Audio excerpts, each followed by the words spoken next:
We knew that blendbunny was coming out with a Halloween release, and what I really like about this is it is not expected at all. She's taken away the cliches, the expectations around Halloween of like the deeper autumnal colours, etc. And she's given us pastels. Like, who thinks of pastels? I think that's quite interesting. So as I said, this is her new palette. A massive thank you to Makeup On Your Radar for the information on this, but let's discuss this one.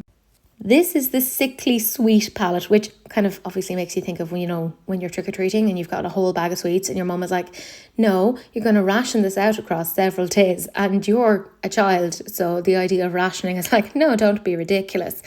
Yeah, this is kind of perfect for that. Now, I know a lot of people were getting very like miffed over the fact that she's changed around like where the colours are, like she doesn't have the gradients, the kind of columns that she had before.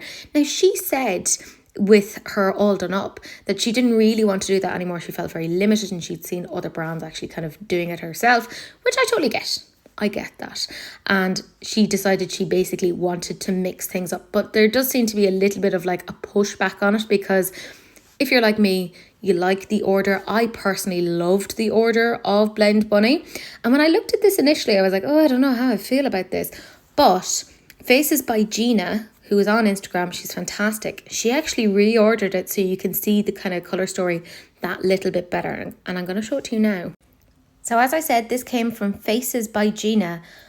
And up until I saw this, I was like, oh, I don't know if I'm really into the palette.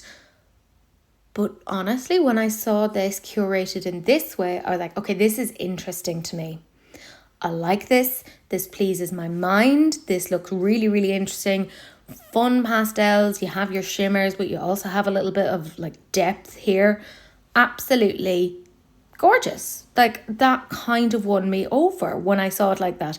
Yes, I would absolutely have to start like remixing the palette and like changing it around, but there's part of me that's like, Tracy, you could do that.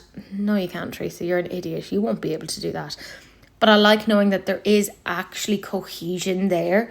Like, she has it cohesive, she just has it jumbled in the palette to kind of make people jump out of their norm, they're expected to kind of really push themselves. And I respect that. I get where she's coming from on that, because as I said, she basically said she changed around the layout because she didn't want to be limited anymore. She felt like she was in a little bit of a rut. And I like that. I like seeing when brands are shaking things up and not just like sticking with, oh, this thing worked for me in the past. Hey, Urban Decay, do you hear that going? So I like this. I think this is really, really smart. Now that I've seen them kind of organised in a certain way, I actually understand the cohesion that little bit more. And I will say, I really enjoy the blendbunny formula. Like, it's not really let me down in the past. And this is definitely something that I wasn't expecting from them.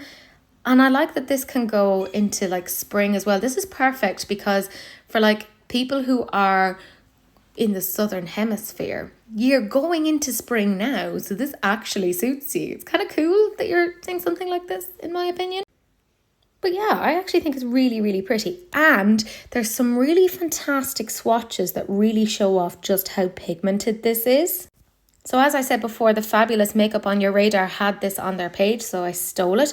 And this does give you an idea of how it looks. And it does look very, very pretty. However, when you see it on a couple of different skin tones, particularly deeper skin tones, which by the way, usually you'll struggle with pastels on that, they look fantastic. Let's look at that. So this was over on blendbunny's own Instagram, and they shared these swatches by Deandra Nicole. Go and check out the Instagram. You can find all of the details there. But you can see how incredibly pigmented they are. And I love that she's kind of done it according to both the colour stories, but also like mixed up here as well.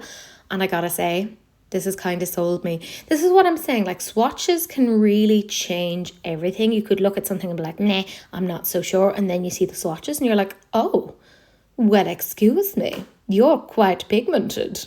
And they have another one here. It's from Macro Makeup, which was again shared on blendbunny's own Instagram. And these look so pretty, so fresh, so fun. I love the amount of shimmer here.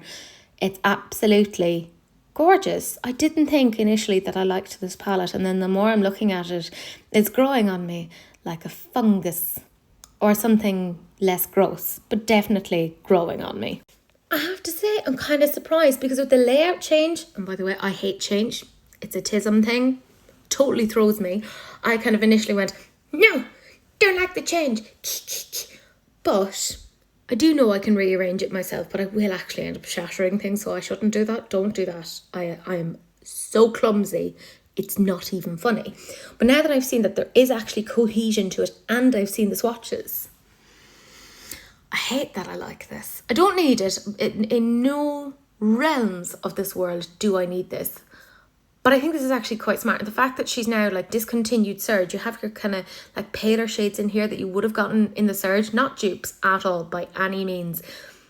But I think, you know, you're kind of getting that, and then you've some deeper tones that you might have had that were similar-ish, not dupes again, to the Primal, which was again discontinued. So I think she's kind of smart in that, like, she's taken ideas from previous palettes that are discontinued, but kind of augmenting them and changing them and like evolving them as she goes along. And I think that's really, really clever. I like seeing a brand actually innovating and not just kind of, well, this whole idea works for us all the time, forever and always. No, change it up.